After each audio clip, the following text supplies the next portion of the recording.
C'est un plaisir de vous retrouver. Bienvenue, chers téléspectateurs, à ce journal dont voici les grands titres. Bonne nouvelle pour les employés de l'État et ceux des sociétés para-étatiques. Les cotations et les avancements de grade sur la période de 2016 à juin 2022 vont leur être octroyés selon la nouvelle politique salariale.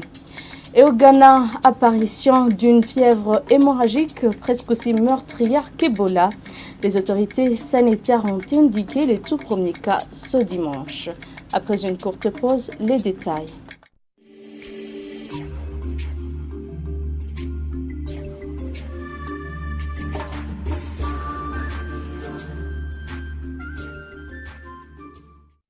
Bienvenue encore une fois. Nous débutons ce journal avec la page environnement.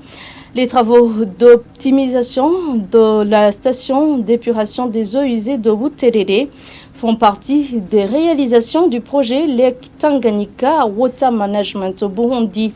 Ce lundi, lors de la visite sur ces réalisations, les parties prenantes ont salué les bienfaits de ce projet et le gouvernement, à travers le ministère en charge de l'environnement, a appelé à l'initiation de la deuxième phase de ce projet. Jean de Dieu, Irakodzi. La réhabilitation des lits de séchage des eaux usées au sein de la station d'épuration des eaux usées de Buterere figure parmi les réalisations du projet Latawama visité Lake Tanganyika Water Management. Pour le directeur exécutif de l'autorité du lac Tanganyika, ce projet vise la protection et la promotion des ressources en eau pour les riverains de ce lac. C'est un projet régional. Autant nous avons réhabilité, équipé le laboratoire des eaux usées ici à Bujumbura. Nous l'avons aussi fait au niveau du centre de recherche en hydrobiologie à Uvira, en RDC. On a fait aussi la même chose, on a équipé les laboratoires aussi de Tafiri en Tanzanie et le centre de recherche en Pulungu, en Zambie. On a obtenu des réalisations qui sont satisfaisantes, raison pour laquelle, et même s'il y a d'autres défis à relever, on peut alors envisager une deuxième phase avec un peu plus de moyens pour faire encore des choses beaucoup plus grandes. Les réalisations de ce projet à une année de sa clôture sont saluées par le gouvernement du Burundi à travers les ministères de tutelle. Toutefois, ce dernier demande l'initiation de la deuxième phase. Vous avez vu que la station est fonctionnelle, vous avez aussi qu'on a réhabilité le laboratoire et nous apprécions beaucoup les réalisations de ce projet. Ce que je peux vous demander, c'est de remercier vivement le royaume de Belgique pour cet appui, mais aussi demander une autre phase pour que nous puissions intégrer d'autres activités qui n'ont pas été considérées par le programme qui vient de terminer.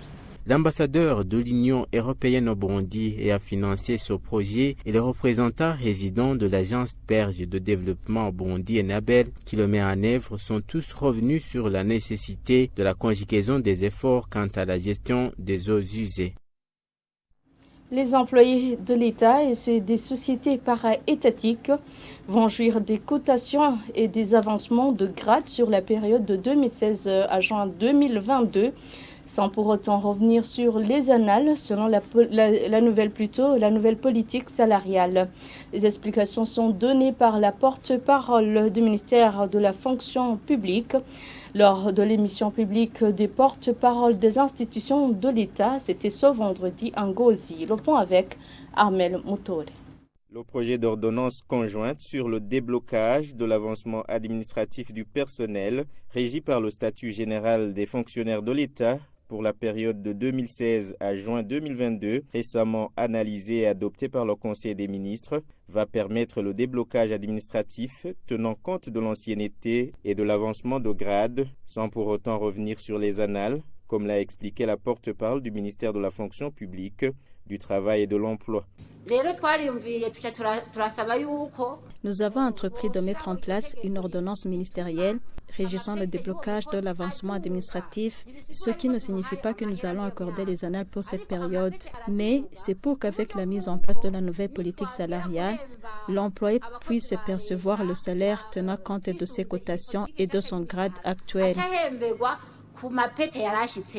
Et sur les préoccupations des employés des entreprises parapubliques qui ne comprennent pas pourquoi ils subissent le même traitement que ceux de la fonction publique, alors que des fois ils sont obligés de faire des heures supplémentaires les samedis, les dimanches et les jours fériés, la porte-parole du ministère de la fonction publique, du Travail et de l'Emploi a répondu que tout a été rédigé tenant compte des spécificités de chaque poste de travail, en consultation avec tous les employeurs.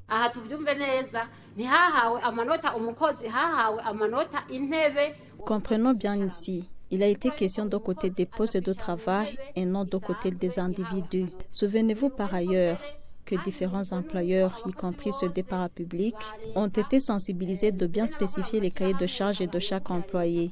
C'était pas pour rien, c'était dans l'optique de préparation de la nouvelle politique salariale. L'étape actuelle est que ces entreprises et paraétatiques se conforment à cette nouvelle politique. Que ce soit la nouvelle politique salariale, que ce soit les autres textes d'application, tous ces textes ont été déjà analysés par le Conseil des ministres, reste leur signature. Je conseille donc de patienter en attendant que ces textes soient prêts pour s'y conformer.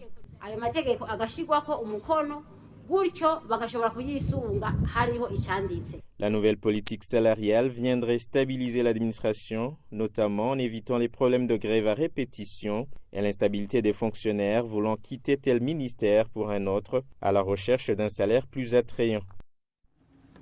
En actualité internationale, 2 cas de la maladie à virus de Marburg, une fièvre hémorragique presque aussi meurtrière qu'Ebola, ont été enregistrées au Ghana. Les informations que nous tirons sur Africa News indiquent que les tout premiers cas dans le pays ont été annoncés ce dimanche par les autorités sanitaires. Images et commentaires. Il ne s'agit que de 2 cas, mais c'est assez pour mettre les autorités sanitaires du Ghana en alerte. Le pays vient en effet de confirmer que les prélèvements de sang effectués sur 2 personnes il y a quelques jours montrent bien la présence du virus de Marburg, une fièvre hémorragique presque aussi meurtrière qu'Ebola. Les échantillons avaient été envoyés début juillet à l'Institut Pasteur de Dakar pour confirmation. Outre les 2 personnes contaminées, 98 autres ont été identifiées comme cas contacts et sont actuellement en quarantaine. Aucun autre cas de Marburg n'a pour l'heure été détecté parmi elles. Selon l'OMS, cette maladie se transmet à l'homme par les chauves-souris frugivores et se propage parmi les humains par contact direct avec les fluides corporels des personnes infectées ou avec les surfaces et les matériaux. Des cas avaient par le passé été signalés ailleurs en Afrique, notamment en Angola, en Afrique du Sud, au Kenya, en Ouganda, en RDC et en Guinée. Et en Ukraine, Volodymyr Zelensky limoge de hauts responsables.